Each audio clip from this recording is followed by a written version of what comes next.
everyone, and welcome back to my channel. So I'm going to be doing part 2 of my journey with depression. So yesterday I stopped at there's 1 week where I never went out of my house. I was all alone in my house, and that week my phone was stolen in town. So I have no phone. I am just alone. I never left. I never went to school. I never went out for that 1 week. I never used to shower. Everything was messy for me, and I used to sleep a lot. So, and in this sleeping, remember, I'm just trying to escape everything. The reality, I don't want to face the reality of what I'm going through. So, in that 1 week was hell for me. Then, I don't know whether it was God's grace or just something. A friend of mine came to visit, and she found me in the worst of all ways, because I could, anytime I was not asleep, I spent that time crying. I was all over crying, and you know, one thing when you're depressed is that you you don't want to talk to anyone. You, according to you, you don't even feel yourself. You're numb. You can barely do anything. So she came to my house and she forced me to shower, because I hadn't showered, I think, for 2 weeks. She forced me to shower. She brought me food. Then she forced me to go out, and I was still thinking, why am I even? And you see, because I want to show her that I'm okay, so that she can leave me alone, I'll try to smile. I'll try to give her stories, but I think she didn't buy into my crap and everything. So she took me out, and I remember we went to a place called Masi. Masi is in Ukambani, Machakos County. So we went and spent some time there. Remember, this is the first time I'm getting out of the house for about a week or so. So I've been there, I've been crying, I can feel anything. But for the first time, she took me there. We had lots of fun, she bought me food, and that's why I keep saying, if you have, and if you're blessed enough to have true friends in your life, people who understand that you're not being a bother, people who understand that you're not being just the bad one, people who understand that you're going through a tough time, which is not easy, because when people are depressed, they want to be alone, and people think, oh, she's cutting people off, oh, she doesn't want to talk to us. So check on your friends. So after we went, she didn't allow me to stay at my place. I stayed at her place for about a week, and I would sleep all through, but she made sure for that 1 week she would wake me up, she would make me shower, she would buy me food, and I don't know, I will never be able to pay her for what she did for me. So after that 1 week is when I started volunteering with various organizations. I started volunteering at a school for kids with disability. And I think that's why it said that service to humanity is always a road to find yourself. Because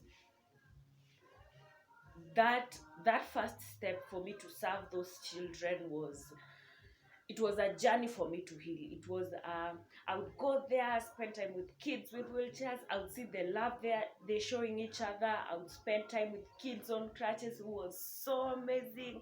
I would spend time with kids with autism, who was so happy. And I kept asking myself. So I volunteered there for about an year. Throughout my journey, I would sit down and just see how happy they are, just how they appreciate life, no matter the challenges they are going through, because they are those, they don't hate themselves. So I think that was the first step for me to accept myself. Then I joined the Kenya Red Cross Society, and there, if there's one place where I found love and I found peace, was there. I found the people who were ready to help, people who were funny. I remember one time, now, before I joined all these places, I went for a meeting, and I had lost, this period when I'm going through depression, I had lost a very close friend to me, someone who meant a lot to me. And I went to a meeting, and because I used to be funny, I used to laugh about everything. I told these guys that I had lost someone, and you met everyone in that meeting laughed. I went back home and started asking myself, if these are the people I call friends, because, and I think I don't blame them, it's because I used to be a joker. I would laugh about everything. So when I told these guys I had lost someone who was so close to me, no one took it so personally. So I went home, and it crushed me to know that no one cares And now after I also joined another organization that was doing reach out for people with disability. We would go visit them. I would spend time there. So I stopped spending so much time in my house, and I started now spending time at the school with kids with disability. So I stayed there for some time, and these people, then I started teaching them. I started teaching grade 1 and grade 2. So I'd spend time with people who are my age, but because of the disability they have, they are either in grade 1 or grade 2. And I think now this was my journey to, I don't know how I healed because I did not see a specialist. I don't know how I came out of the pit because I was really not doing well. But I think just losing myself in the service of others is where I found myself. I found peace. I was able to be happy again. And that's why even today people ask me, why is it that you just want to spend your time and just be with people with disability, yet no one is paying you, or yet no one even cares? But I found peace in service. I healed in service. And it was not a 1 day thing or 1 month thing, because I would go serve and still come back to my house and cry all night, because I have cried lots of times. But it took me a while. And that's why the reason I did both of these videos is to show that when you're going through depression,